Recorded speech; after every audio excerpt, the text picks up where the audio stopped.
সুপ্রিয় দর্শক, স্বাগতম আপনাদেরকে আতঙ্কের নিশীথের নতুন একটি এপিসোডে। আমি আছি আপনাদের সাথে রূপক আহমেদ। অ্যান্ড আজকে আমি আমার এক বড় ভাইয়ের সাথে ঘটা জাপানের একটা স্টোরি শেয়ার করব।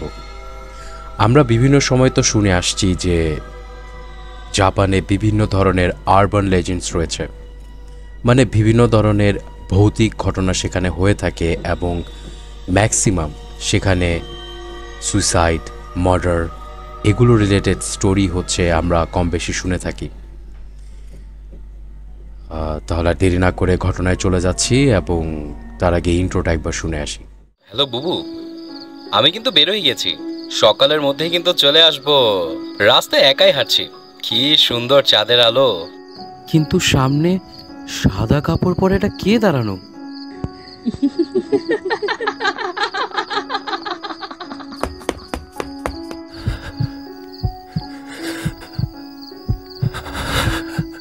ওরে আল্লাহ, ওরে আল্লাহ, এটা আমি কি দেখলাম?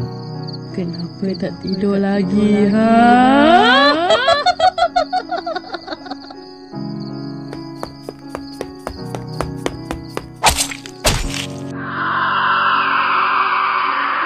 ওয়েলকাম টু আতঙ্কের নিশীথে।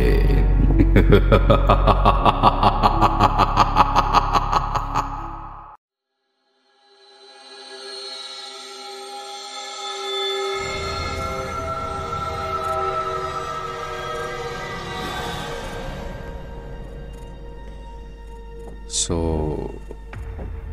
ঘটনাটা ঘটেছে আমার এক বড় ভাই জুয়েলের সাথে, এবং তার সাথে ঘটা স্টোরিটা আমি তার ভাষায় শেয়ার করছি। আমার নাম জুয়েল। আমি হচ্ছে 2017 সালে গ্র্যাজুয়েশন কমপ্লিট করি। অ্যান্ড যেহেতু আমি টেকনোলজি নিয়ে পড়ালেখা করেছি, সো একটা টেক কোম্পানিতে জাপানে আমার একটা জব হয়ে যায়। কিন্তু আমার মাথায় একটা জিনিস ছিল যে জাপানে আমরা যখন থাকবো তখন আমাদের খাবার নিয়ে প্রচণ্ড প্রবলেম হবে, মানে হারাম অ্যান্ড হালাল খাবার নিয়ে প্রচণ্ড ধরনের ঝামেলা হয়। তো আমরা যখন, মানে আমি আর আমার একটা ফ্রেন্ড দুজন হচ্ছে এই জাপানের একটা টেক কোম্পানিতে জব পাই। তো আমরা হচ্ছে বাংলাদেশ থেকে জাপানের উদ্দেশ্যে রওনা দিয়ে দিই কিছুদিনের ভিতরেই, কারণ অনেক হাই স্যালারি আমাদেরকে বলা হয়েছিল। তো সেই হাই স্যালারির লোভে বলতে গেলে, ধরতে গেলে আমরা হচ্ছে সেই জবটা নিয়ে ফেলি। তো ঘটনাটা হচ্ছে জাপানের একটা লোকেশনে, যেটা আমি এক্স্যাক্টলি বলছি না। ঘটনাটা আমাদের সাথে ঘটে হচ্ছে ঠিক রাতে 12টা কি 12:15 টাইমে। তো ঘটনাটা হচ্ছে এরকম যে আমি আর আমার ফ্রেন্ড হচ্ছে আমাদের অফিস থেকে বাসার উদ্দেশ্যে রওনা দিই, যে আমরা বাসায় চলে যাব। ওখানে আমরা একটা একটু গ্রামের সাইডে হচ্ছে একটা বাসা নিয়েছিলাম, কারণ ওখানে কস্ট খুব কম পড়ে। কারণ আমাদের হচ্ছে প্ল্যানিং ছিল এরকম যে আমরা যেটুক পরিমাণে টাকা আয় করব, অ্যাটলিস্ট ওটার 70% হচ্ছে দেশে আমাদের ফ্যামিলিকে পাঠানোর চেষ্টা করব। তো সেই কারণবশত আমাদের প্রচণ্ড পরিমাণে হচ্ছে কস্ট কাটিং করতে হতো। তো জাপানের শহরগুলো প্রচণ্ড এক্সপেন্সিভ, এটা আমরা কম বেশি সবাই জানি। তো আমরা শহরের দিকে না থেকে আমাদের অফিস থেকে প্রায় অলমোস্ট 30 কিলোমিটার দূরে একটা গ্রামের সাইডে হচ্ছে বাসা নেই, কারণ ওখানে প্রচণ্ড কম কস্টে কাজ করা যায় এবং কম কস্টে থাকা যায় সেখানে। তো আমাদের অফিস থেকে আমাদের গ্রামের যে জায়গাটা আছে সেখানে যাওয়ার জন্য মেট্রো দিয়ে আরামসে যাওয়া যায়। তো 15-20 মিনিট সময় লাগে, যেহেতু আমরা চিন্তা করি যে একটু গ্রামের সাইডে বাসা নিলে আমাদের কস্ট কম পড়বে। তো এটা হচ্ছে একদিন রাতের ঘটনা। আমি আর আমার যে ফ্রেন্ড আছে সে দুজন একসাথে অফিস শেষ করে বের হই। তো সেদিন আমাদের ওভারটাইম করার কারণে অলমোস্ট 11:30 থেকে 11:45 বেজে যায় আর সামথিং।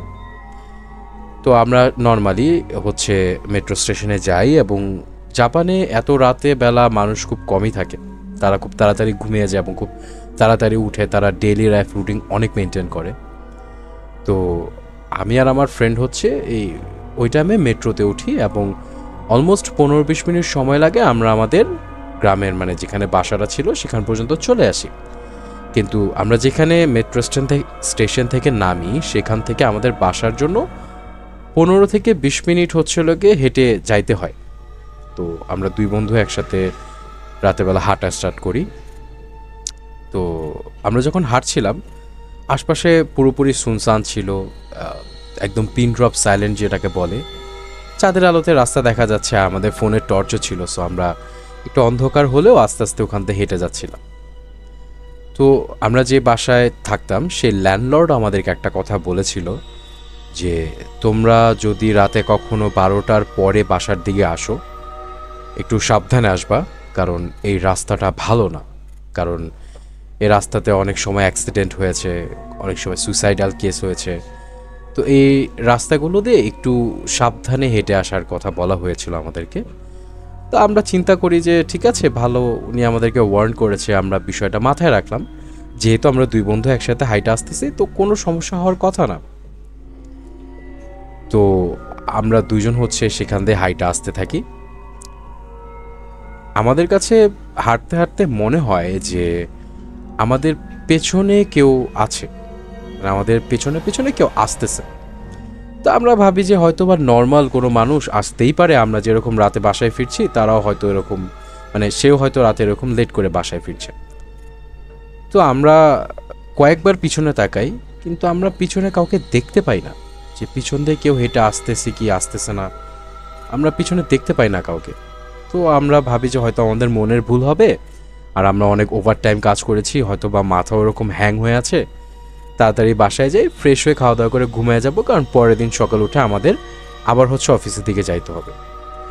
তো স্ট্রিট লাইট কিন্তু তখনও প্রত্যেকটা ভালোভাবেই চলছে এবং রোড পুরোপুরি আলোকিত আছে, চাঁদের আলোও আছে। তো আমরা দুই বন্ধু হাঁটতে হাঁটতে যাচ্ছি।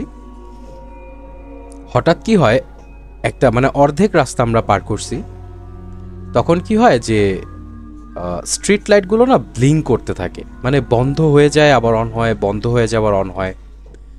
তো যেহেতু একটু গ্রামের সাইড, তো আমরা একটু ভয় পাই বিষয়টা, যে কারণ আশপাশে জঙ্গল আছে, সেখান থেকে কোনো প্রাণী যদি বের হয়ে চলে আসে তা আমাদের ক্ষতি করে ফেলবে। তো আমরা একটু ভয়ে ভয়ে আগাচ্ছিলাম। তো হঠাৎ আগাইতে আগাইতে কি হয়, স্ট্রিট লাইট যতগুলো আছে সবগুলো একসাথে বন্ধ হয়ে যায়।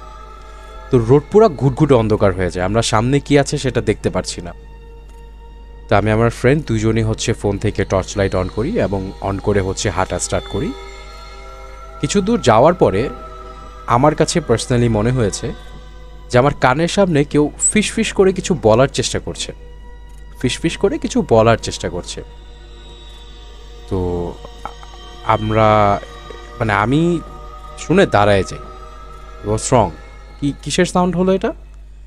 তা আমি আমার ফ্রেন্ডকে বলি যে ভাই তুই কি এরকম কিছু শুনছিস, কিছু ফিসফিসের শব্দ আসতেছে? তা আমার ফ্রেন্ড বলে না তো, আমি তো এরকম কিছু শুনিনি, হয়তো তোর মনের ভুল হবে, ভাই চল হাট, দাঁড়ায় থেকে লাভ নেই, বাসায় চলে যায় তাড়াতাড়ি, এভাবে অন্ধকার হয়ে গেছে, জায়গাটা রিস্কি লাগতেছে আমার কাছে। তো আমরা দুজন হাঁটতে থাকি। তো আমার কাছে হঠাৎ আবার মনে হয় যে আমার কানের সামনে কেউ ফিসফিস করে কিছু বলার চেষ্টা করছে। তো আমি তেমন জাপানি একটা ল্যাঙ্গুয়েজ বুঝি না, তো সেখানে আমাদের ইংলিশে কমিউনিকেশন করতে হয় ম্যাক্সিমাম মানুষের সাথে। ল্যান্ডলর্ড যিনি আছে তার সাথে হইতেছে আমাদেরকে কোনো মতো ভাঙাচুরা অল্প জাপানিজ ল্যাঙ্গুয়েজে কথা বলতে হয়। তো আমরা হালকা হালকা, মানে একদম না বুঝলেও হালকা হালকা একটু বুঝি।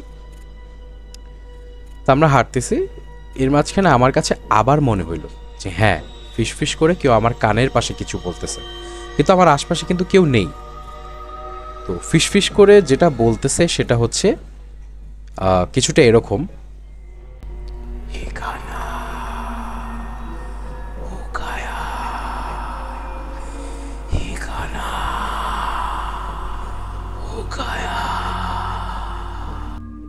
কিছুটা এমন একটা কিছু বলার চেষ্টা করছে যেটা হচ্ছে হিকানা হুকায়া। তা আমরা অ্যাকচুয়ালি ল্যাঙ্গুয়েজটা বুঝতেছি না যে কি বলতেছে। তা আমার ফ্রেন্ড আমাকে বলে যে ভাই আমিও না কানের সামনে কিছু একটা শুনলাম, কানের পাশে কেউ কিছু একটা বলছে আমাদেরকে। তো আমি বলি যে তুই শুনছিস, আমি শুনছি, that means this is not right, মানে কিছু একটা আছে আশপাশে, মানুষ আছে কিনা আমরা দেখার চেষ্টা করি, টর্চ লাইট দিয়ে মানুষ খোঁজার চেষ্টা করি যে কেউ কে এত রাতে আমাদের সাথে দুষ্টুমি করতেছে কিনা। হয় না যে অনেক সময় মানুষ ভয় দেখানোর জন্য দুষ্টুমি করে, কিন্তু আমরা আশপাশে কাউকে পাচ্ছিলাম না। তো আমরা কিছু দূর আগাই, এরপরে হঠাৎ আমরা দুইজন একসাথে সেম সাউন্ডটা আমরা শুনি, যে আমাদের কানের পাশে কেউ ফিসফিস করে বলছে হিকানা হুকায়া। তো আমরা তো জিনিসটা বুঝি এবং ভয় পেয়ে যাই যে ইয়েস সামথিং ইজ রং। আমরা দৌড় দেই ওখান থেকে, আমরা দৌড়ে পালানোর চেষ্টা করি। তো আমরা দূর থেকে মানে এমন একটা ডিস্টেন্স আছে যে আমরা দেখতে পাচ্ছি আমাদের বাসাটা, যেখানে আমরা থাকতেছি সেই বাসাটা দেখা যাচ্ছে।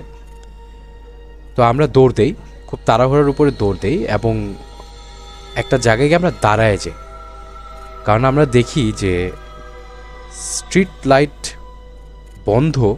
তো আমরা টর্চ দিয়ে যা বুঝতে পারি, জাপানিজ একটা মেয়ে যে হচ্ছে হোয়াইট কালারের একটা কিমোনো পরা, জাপানিজ যে ট্রেডিশনাল ড্রেস কিমোনো, সেই কিমোনো পরে দাঁড়িয়ে আছে। কিন্তু সে তার মুখটা হচ্ছে মানে ঠোঁটটা হচ্ছে একেবারে কান পর্যন্ত কাটা, মানে কেউ মনে হচ্ছে যে তার ছুরি দিয়ে হচ্ছে একদম কান পর্যন্ত ঠোঁটটা কেটে ফেলছে মুখটা বড় করার জন্য। মানে ইটস লাইক জোকার, আমরা ব্যাটম্যানের জোকার যেরকম দেখেছি সেরকম কিছুটা। এবং তার ফেস হচ্ছে পুরোপুরি সাদা, মানে that's not a normal body skin colour.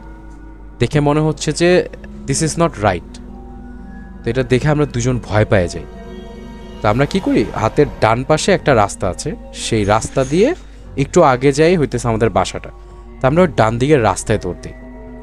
দৌড় দিতে দিতে আমার ফ্রেন্ড হোঁচট খায় পড়ে যায় এবং তাকে যখন আমি উঠাইতে যাই তখন দেখি সেই মেয়েটা আমাদের একদম কাছে এসে দাঁড়িয়ে আছে এবং একটু কর্কশ শব্দে বলতেছে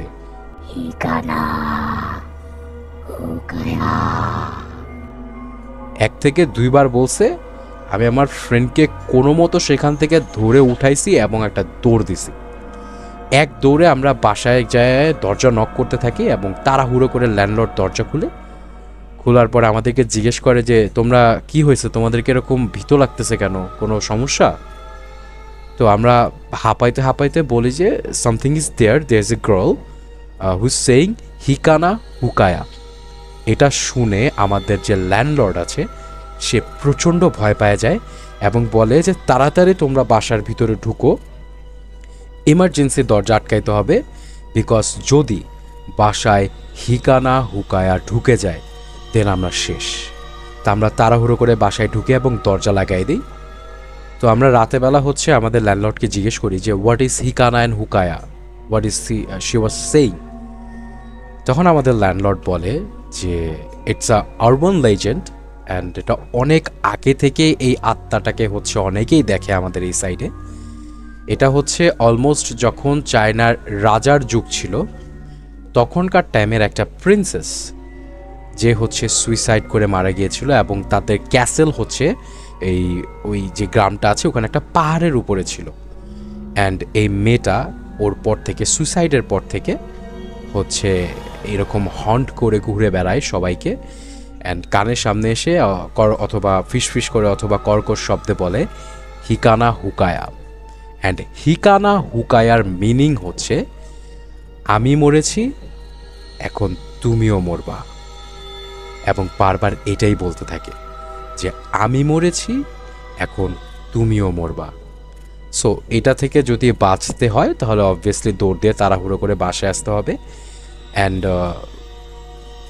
কোনো মতো এটা থেকে বাঁচা যায়, এবং যাদেরকেও এই জিনিসটা হন্ট করে ম্যাক্সিমাম মানুষকে হচ্ছে মেরে ফেলা হয়। তো এটা একটা আরবান লেজেন্ড স্টোরি, তো কম বেশি অনেকেই জিনিসটা জানে। সো দ্যাটস ওয়াই তো মানে that landlord knows about this Hukana and Hukaya. So ওর পরে আমরা বলি যে এটা থেকে বাঁচার কি রাস্তা আছে, যেহেতু আমরা দেখে ফেলছি she is gonna kill us or something like that.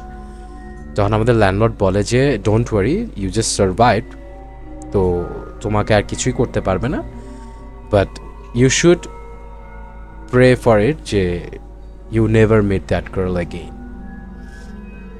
তো আমরা চিন্তা করি যে ভাইয়া আমরা অচেনা একটা দেশে আছি, এখানে কোথাও খুঁজেও পাবো না মসজিদ যে কোনো ইমামকে গিয়ে আমরা কিছু বলবো যে হেল্প আস।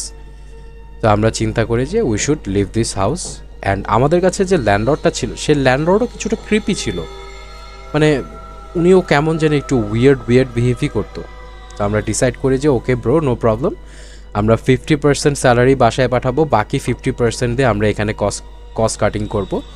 এই 50% আমরা লাগলে শহরে থাকবো, but we are not gonna live here because we don't want to lose our lives. So this is the story of Hikana Hukaya. আপনাদের কাছে কেমন লাগলো স্টোরিটা অবশ্যই জানাবেন। অ্যান্ড আজকে এই পর্যন্তই, দেখা হবে নেক্সট এপিসোডে।